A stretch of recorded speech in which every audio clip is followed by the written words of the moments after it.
can you give us a quick overview of the philosophy behind joggingbuddy.com? Sure. Well, the website is really to, as your introduction said, was to unite runners. You know, it's very easy to learn. You can go anywhere and learn how to run. But the one thing that people lack often is the motivation. And you can't teach motivation. It's something we get from other people. Very few people have the self-drive to go out there and continue on a training program. And that's how the idea came about. Now, of course, society has become more health conscious and exercise forms part of a healthy lifestyle. Do you think websites like these have a role to play in the health movement, so to speak? Absolutely they do. And particularly so, I think, when you've got an economic downturn. So people spend a significant amount of money on gym memberships and so on. And I think there's a need and a place for that, particularly in countries where winters are pretty harsh. But running is free. All you need is a pair of trainers, you know, some decent gear, and out you go. So it's accessible to everybody.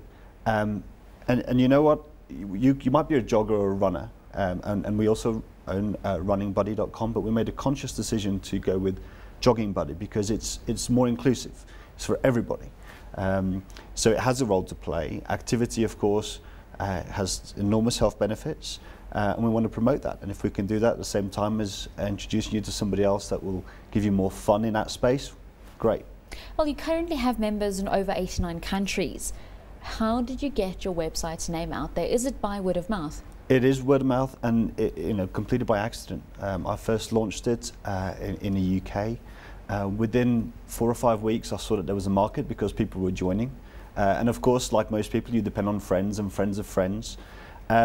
And then very quickly realised that actually there was potentially, if people were wanting to be part of the website in the UK, perhaps there was a global market. And overnight we took the barriers out, and the rest, as they say, is history. And it became a business venture. Absolutely, yeah. Now, at the moment, your membership to the website is free. And according to your website, you want to keep it that way. That said, since you don't receive any membership fees, how does your revenue model work? We take a very long-term view of revenue. Now, this might sound a little bit strange, but I wanted to do Jogging Buddy because I didn't want anybody else to do it. I had the idea, and I thought, you know what, I'm going to have a go. And it is what it is. You know, it's growing. It'll get there. I'm not in a hurry for it to turn a profit. I have openly said that it will always be free to members. I said in my earlier statement, you know, running is free. Why am I going to charge you for it? And also, I want to take the site away from any comparison there might be with a dating site, right? This is about running. And of course, there will be people at some pay up at some point. Absolutely. But revenue model comes later. There are some advertisers on the site, and I think predominantly that will be the mainstay of its revenue. There is potentially already an exit strategy you can see in the long term. The market is pretty big. Everybody's a runner or a jogger at some stage in their lives. And you only have a look at the big brands in this market space, and they spend millions, if not billions, on advertising. So as the market grows, I'm sure that the revenue will follow. Now, the revenue will follow if you're unique and stay unique. You mentioned that you came up with the idea and you wanted to keep the idea. When operating in the internet or web space, intellectual property is very important. How do you protect Jogging Buddy's intellectual property? You don't. I think sometimes you have to let go, and I think my members will be the biggest advocates of the website. I will continue to be true to what to our market, so providing relevant content, providing great advice, providing some good tools where they can log their runs, some GPS tracking, a nice iPhone app. They'll remain with us. There are competitors out there. There are other sites that do what I do.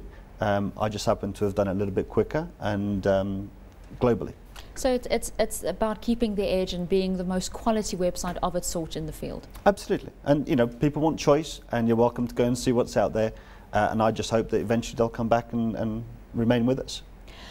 Now, the internet space is growing, it's expanding, and social platforms such as Twitter and Facebook are all over the place.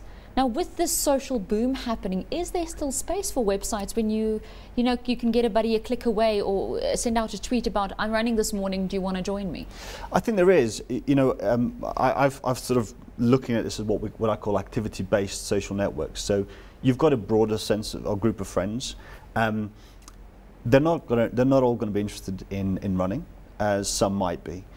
But so a website like this that specifically to runners in a given area and can unite runners in a given area will open up your networks, but also you'll know that those people are specifically looking for like-minded runners.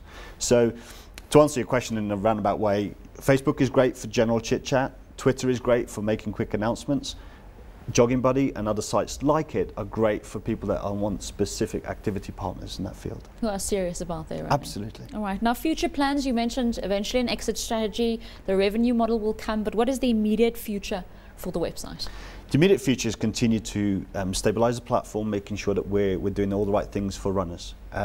We're now working on an upgraded version of our iPhone app, which is also free. We don't have an Android version yet.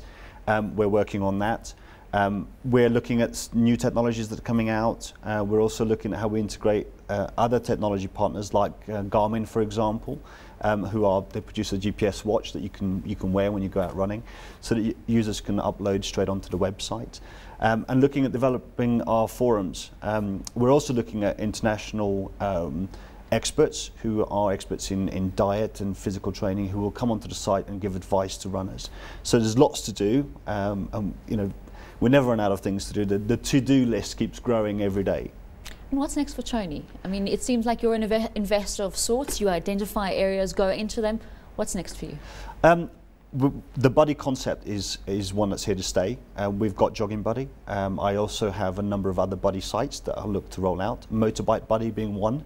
I also think that space itself will grow substantially, and I think that's going to keep me pretty much interested for the next few years. Well, we look forward to watching what you get up to. Thank you. Tony, thank you very much.